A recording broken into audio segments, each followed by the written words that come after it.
Mendadak podcast. Bismillahirrahmanirrahim. Assalamualaikum warahmatullahi wabarakatuh. Waalaikumsalam warahmatullahi Selamat pagi, salam sejahtera bagi kita sekalian. Jumpa lagi dengan Aang Munawar yang selalu memberikan inspirasi tanpa konspirasi.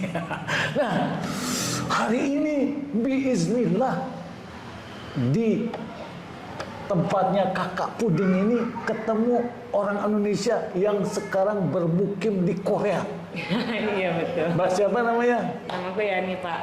Mbak Yani. Iya. Wah, luar biasa. Mbak Yani sudah berapa tahun, berapa lama tinggal di Korea? Aku di Korea dari tahun 2000, kalau ditotalin sampai sekarang kurang lebih 23 tahun. 23 tahun. Luar biasa ya. Waduh. Jadi tahun 2000 berangkat ke sana. Ya. Dalam rangka sekolah atau sudah nikah sama orang Korea waktu itu? Oh, enggak sih, enggak dalam rangka sekolah juga, enggak dalam rangka nikah, cuman posisinya waktu itu aku kerja di perusahaan Korea yang ada di Indonesia. Oh. Terus aku beruntung, Ya. akhirnya kepilih 9 orang untuk training ke Korea, awalnya sih itu. Training ke Korea. Iya. Luar biasa. Padahal aku sekolah dulu gak pinter-pinter banget. Justru itu orang yang pintar menurut siapa justru paten gitu. Bayani ya. Keberuntungan aja sih. Ya. Oh, jadi Bayani selama 23 tahun ini ada kesulitan nggak dalam penyesuaian diri di sana? Kalau penyesuaian diri, kalau dibilang nggak ada itu bohong ya, pasti ada ya, pasti ada. Jangan kan Iya, kita iya. pindah negara ya, pindah daerah aja, kadang kita butuh penyesuaian kan, Butuh penyesuaian, bersosialisasi lagi dengan orang-orang Betul. baru, yang sama bahasanya aja kadang kita juga masih banyak kesulitannya. Kalau aku ya di Korea udah pasti kesulitan Iya. pertama adalah bahasa. Kedua ya budayanya yang memang bertolak belakang banget sama Indonesia. Apa bedanya tuh? Ya ibaratnya kalau di Indonesia masih bisa lah ya kita leyeh-leyeh pelan-pelan mager, di sana nggak ada istilah kayak gitu, semuanya Tidak harus ada. serba cepat, dimana aku tuh kayak kaget kok apa-apa dilakukan harus cepat seakan-akan nggak ada hari esok gitu kan. Jadi Itu cepat, harus apa cepat ya. Kalau bisa Terus? dikerjakan sekarang kenapa harus besok kalau Ya. kalau bisa dikerjakan jam sekarang kenapa harus jam berikutnya kalau di Korea Jadi kan harus gitu. selesai dalam Jadi- detik itu juga. Iya, jadi tuh kayaknya hidup tuh kayak ngos-ngosan aja sih. Terus yang ketiga apa lagi tuh? Ketiga ya pasti makanannya. Makanannya ya. Relatif kita kan muslim ya, untuk Iya. makanan halal itu ya memang agak sulit. Tapi setelah iya. lama tinggal di sana, Iya. aku udah bisa bedain mana yang bisa aku makan sama mana yang nggak bisa aku makan. Memang sih butuh waktu ya. Iya. Terus apa Kimchi, lagi ya? kimchi itu sudah harus bisa bikin sendiri. Kalau sekarang ya harus Pak. Soalnya kalau nggak bisa bikin kimchi sendiri, pengeluaran biaya kimchinya mahal. Itu kalau beli mah ya. Iya, sama aja kayak di Iya, Indonesia iya. kan gitu ya. Kita Iya, beli iya. sambel, kalau seandainya beli kan pasti dengan harga 5.000 dapatnya sedikit. Iya. Tapi kalau kita bikin sendiri bisa dapat satu coet gitu loh. Jadi Iya, sama wah, aja. luar biasa. Mbak Yani, Ya. pada saat COVID-19 kemarin, Iya, iya, iya, tahun waduh. 2000, Iya. apa yang terjadi di Korea itu? Posisi aku sih awal itu tahun 2020 awal ya kalau Iya, nggak salah betul, ya. betul. Waktu pas ada corona. Iya. Di awal di Korea pertama kali itu aku pas posisinya lagi pas di Indonesia Pak. Oh, Lagi pas liburan sih. liburan di Indonesia. Liburan, iya. Kemudian Aku tuh ngerasa kayak ada keberuntungan, pas di sana lagi corona, aku pas liburan jadi agak aman. Tapi aman, ya. ternyata merambat ke Indonesia Iya, waktu itu betul, kan. betul. Nah dari Indonesia pas banget liburan gue udah selesai, aku balik lagi dan itu parah-parahnya Lagi kan. parah-parahnya. Lagi parah-parahnya. Iya, Ya iya, orang iya. kerja juga semua kebanyakan harus WFH, yang sekolah juga kebanyakan libur, yang kerja tadinya kerjanya jaya jadi banyak berkurang, pemotongan apa sih? iya, iya. Pengurangan Ada karyawan pengurangan sama, karyawan Pak. juga sama ya? Sama Oh, banyak. iya. Iya. Kemudian ada bantuan dari pemerintah Korea nggak terhadap orang-orang yang terkena musibah iya. COVID ini gimana? ini berdasarkan pengalaman aku ya tinggal di Korea ya, nggak ada yang aku kurangin, nggak ada yang aku lebihin. Emang sih di awal-awal di bulan-bulan awal itu memang semua kita kesulitan ya, nggak ada bantuan apapun dari pemerintah. Cuman mungkin pemerintah juga memikirkan gitu ya untuk waktu itu lagi fokus bagaimana cara menanggulangi orang-orang yang kena corona kan.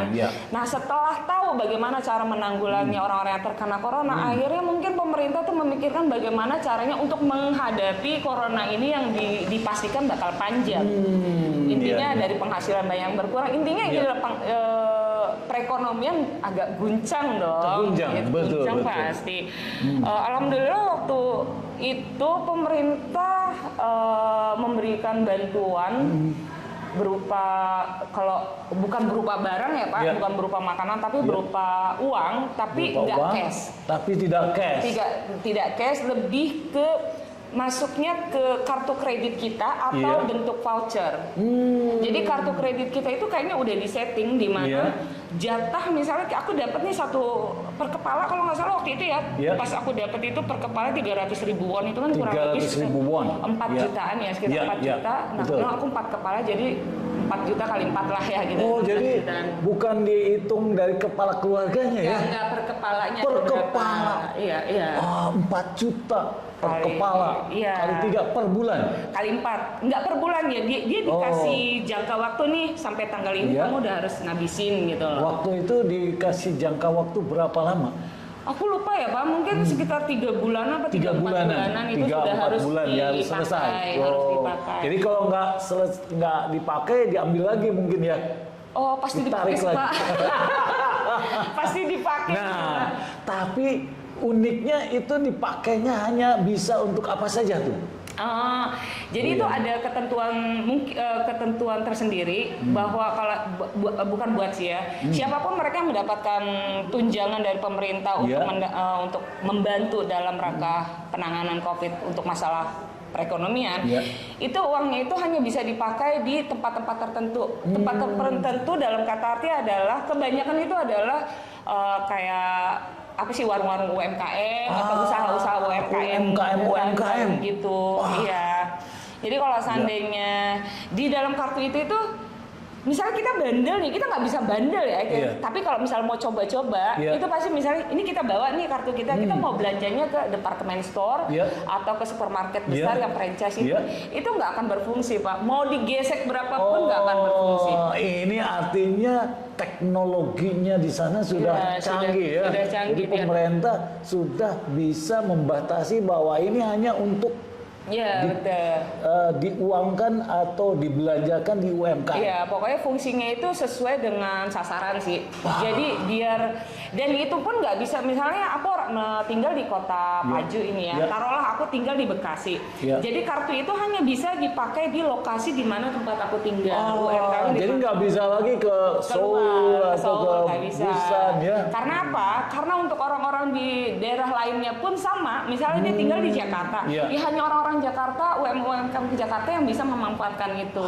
Jadi sudah dibagi porsinya masing-masing. Wah, ini sangat bagus ini ya. Artinya memang kalau ini dipakai juga di Indonesia, maka UMKM ini dalam keadaan kondisi terpuruk pun dia akan bisa tetap jalan gitu ya. Ini memang harus jadi program pemerintah kita dalam rangka untuk meningkatkan pemberdayaan UMKM. Jadi per wilayah bisa jalan gitu ya. Kan aku juga pernah dengar ya, walaupun aku tinggal di Korea juga ya tidak berarti aku nggak tahu tentang berita di Indonesia. Kan suka ada katanya dikasih bantuan dari pemerintah tapi banyak menyalahgunakan. Mungkin apa sih sebabnya penyalahgunaan dari beberapa oknum itu ya karena ya itu sistemnya aja yang masih kurang tepat sih kalau menurut aku. Berarti sistemnya Waduh. Kayak kredit card juga, walaupun kita ada nih Pak, misalnya kredit card kan ya, kredit card uangnya dimasukin ke situ pun kredit card itu udah ada sistemnya. Uang yang misal ini jadi secara otomatis nih kredit card ini aku bawa misalnya ke warung kakak ini ya, misalnya ke kakak Budi. Ya udah itu dia bisa kalau memang jelas itu UMKM. Oh, jadi terdaftar sebagai UMKM gitu ya. Iya, kalau misalnya kita belanja di UMKM, kredit card itu akan tertulis voucher Anda tinggal segini, gitu loh, ada Iya. SMS masuk. Iya. Tapi kalau kita kredit card itu kita belanjanya ke departemen store, yang kepotong adalah uang pribadi kita, Oh, gitu. Jadi iya, ada iya. dua sistem di mana dia langsung ngedetek aja, ngedeteksi kita belanjanya di mana gitu. Aku juga awal-awalnya memang agak wow, keren ya.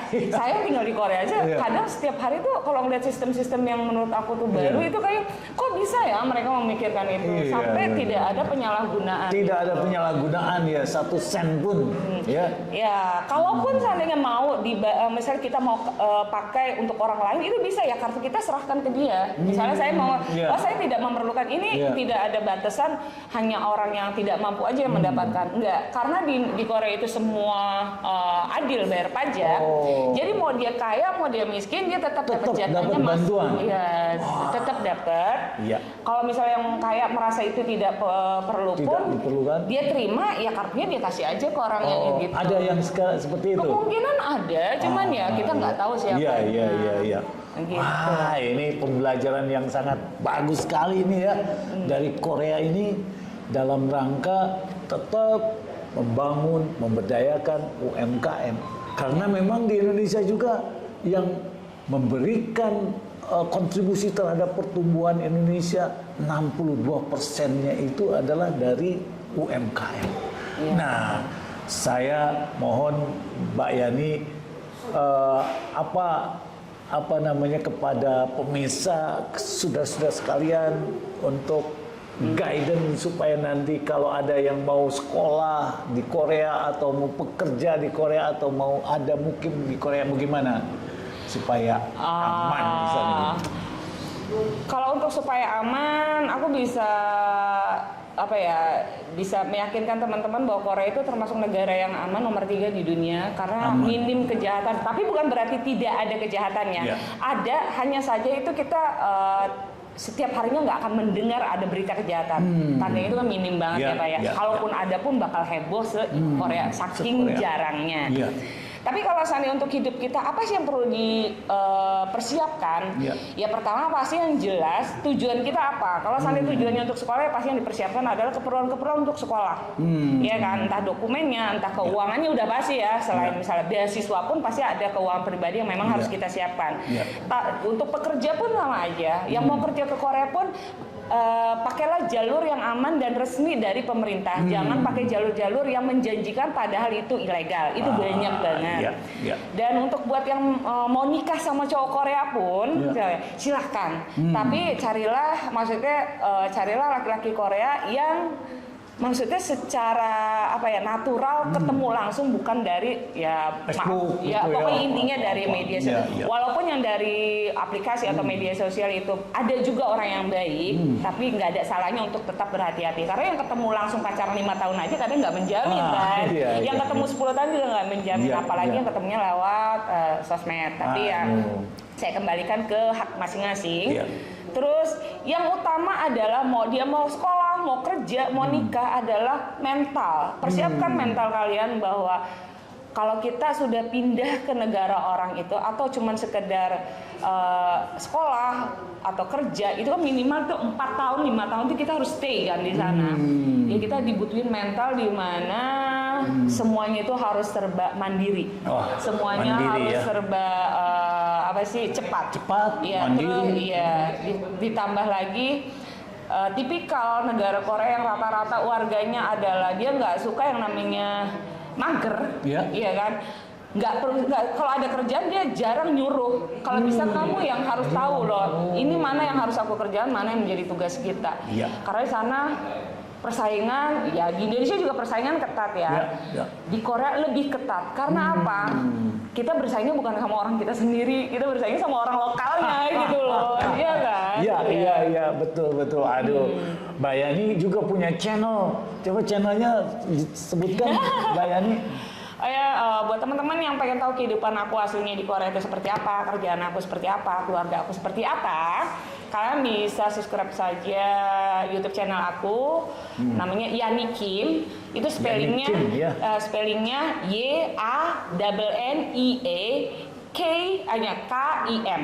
Oh, ya. Yani Kim, atau bisa searching aja di Google Yani Kim, pasti ada. Langsung ya. Langsung ada. Aduh, terima kasih nih, Sama-sama, Mbak Bapak. Yani.